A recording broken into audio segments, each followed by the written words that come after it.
Paula Deen, good morning. It's nice to see you. Good morning, dear. It's nice to be here. You were going to be here Friday. You basically said you were exhausted. You told me you were distraught. How are you doing today?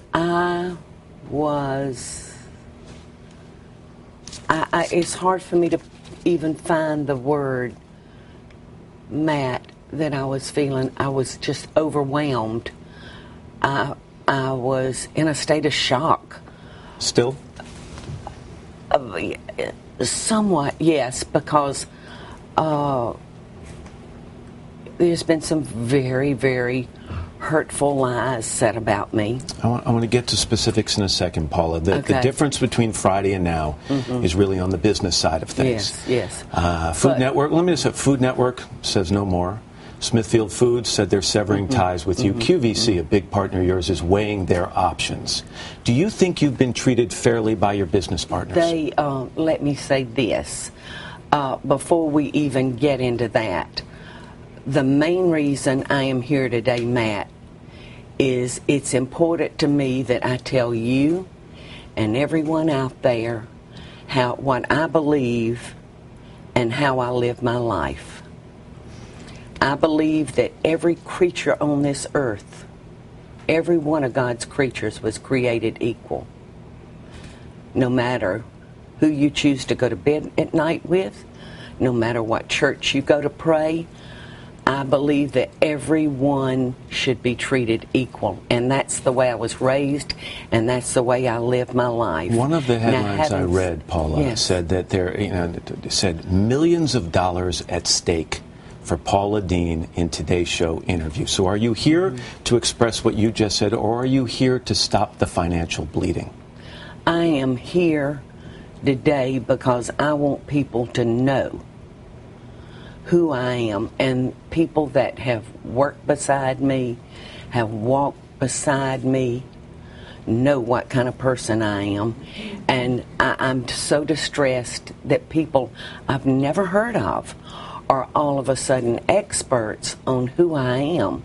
And you know what distresses me the very most, Matt? Their words are being given weight. Well, they're having an impact, Paula. And let's stay on the business side for a second. Okay. Do you think you've been treated fairly by the companies that have now distanced themselves from you? You are a cook, but you're also a businesswoman. You're the head of a brand. You understand the bottom line. You understand image. Yes. Given the same circumstances, would you have fired you? Would I have fired me? Knowing me? No. I'm very lucky in this aspect, Matt. I'm so fortunate that so many of my partners that know who I am have decided to stand by me. QVC has not dropped me. They say they're weighing their options. Well, there's only two that has dropped me.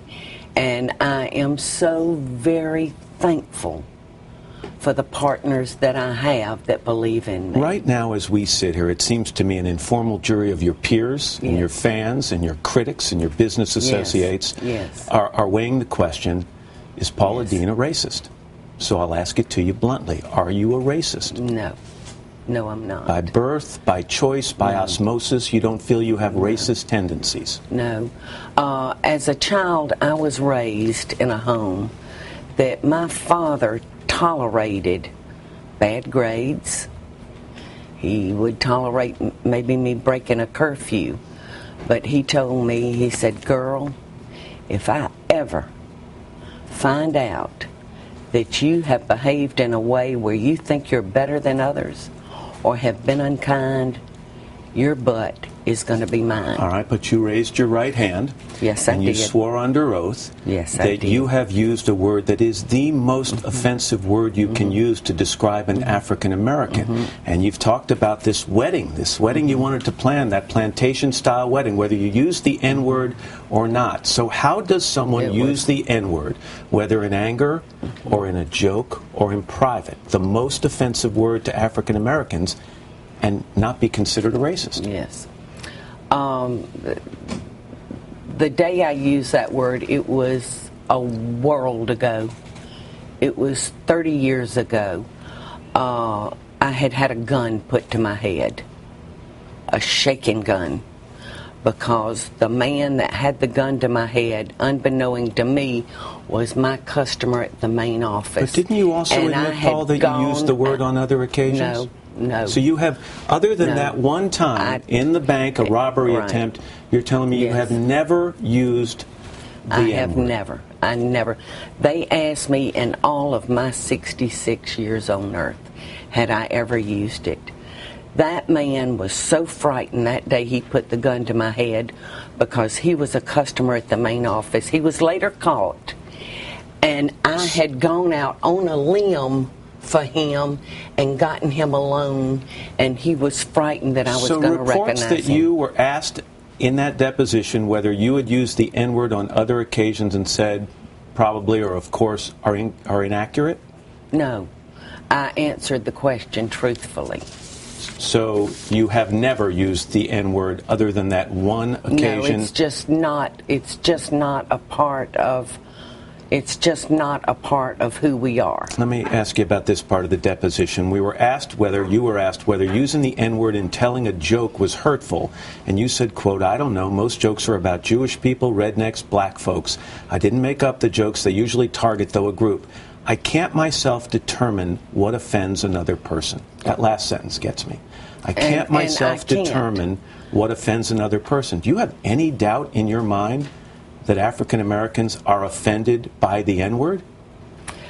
I don't know, Matt. I have asked myself that so many times because it's very distressing for me to go into my kitchens and I hear what these young people are calling each other. It's very, very distressing. You've never joined in on that language? No, absolutely not. It's very distressing. It's very distressing for me because I think that for this problem to be worked on, that these young people are going to have to take control and start showing respect for each other and not throwing that word at each other. It makes my skin crawl. I want to read you something that Columbia professor John McWhorter wrote for Time Magazine's website. He is, by the way, African American. Mm-hmm. He wrote, "People of Dean's generation can neither change the past nor completely escape their roots in it, any more than the rest of us. They can apologize and mean it, as Dean seems to. Mm-hmm. They also deserve credit for owning up to past sins, as Dean did candidly, when she could have easily, shall we say, whitewashed the matter." Mm-hmm. Do you ever wish, Paula, that when you raised your right hand and swore to tell the truth in that deposition, that you'd fudged the truth? You wouldn't have been the first person who ever lied under oath. Given the fallout that you've seen over the last week, do you ever wish you'd fudged the truth? No, because there's a couple of kinds of people that I don't like, that I am prejudiced against, Matt, and that's thieves and liars. And I'll tell you a conversation that I had with my 7-year-old grandson the other day. He had spent the night with me and I allowed him to stay up later than his bedtime. And I said, "Jack, honey, you got Guinea in trouble with Mommy and Daddy when you told them that I had let you stay up late." And he was playing with my iPad, and he put that iPad down, and he looked up at me and he said, "Guinea, I don't tell lies." That's how I raised my children.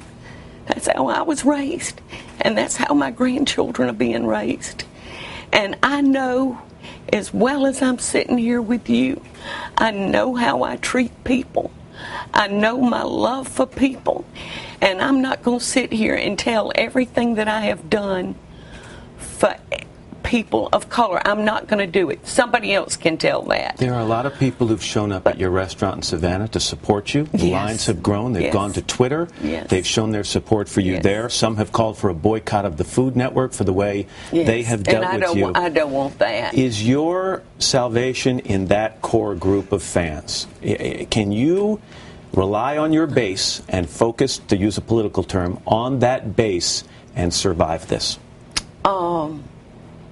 I think that we can never underestimate the power of those voices, because these people who have met me and know me and love me, they're as angry as the people are that are reading these stories that are lies. These people reading the stories that don't know me, they don't know they're not lies. They have no idea. So they are angry. And on that same coin, the people that know me, they're just as angry. And I have apologized. I would never, and I can truthfully say in my life, I have never with any intention hurt anybody on purpose, and I never would. And there's not another side of this personality that we see on TV, this warm, sugary, sweet, even sassy girl of the South. There isn't a side of you that is intolerant and perhaps views others as not equal? No. You know, no. What you see is what you get. I'm not an actress. I'm heartbroken. I'm thankful for my partners. Heartbroken? Why? Heartbroken for yourself or your family? I've had to hold friends in my arms while they've sobbed because they know what's being said about me. It's not true. And I'm having to comfort them and tell them it's going to be all right. If God got us to it, He'll get us through it. I've had wonderful support from Reverend Jackson. I've had wonderful support. And I tell you what, if there's anyone out there that has never said something that they wish they could take back, if you're out there, please pick up that stone and throw it so hard in my head that it kills me. Please, I want to meet you. I want to meet you. I is what I is, and I'm not changing. And there's someone evil out there that saw what I had worked for, and they wanted it. Let's end it on that. Paula Deen, thanks for being here this morning. I appreciate it. Thank you for having me, Matt. It means a lot to me, and it feels so strange to come to this wonderful, happy place where I've always come so happy, and to have these people believe these horrible, horrible lies when all you have to do is ask the people around me. Paula Deen. Because I live my life the way I believe. And like I said, if you've never committed a sin, please pick up that rock, pick up that boulder, and hit me as hard as you can. We'll end it there. Paula Deen, thank you. And we're back right after this.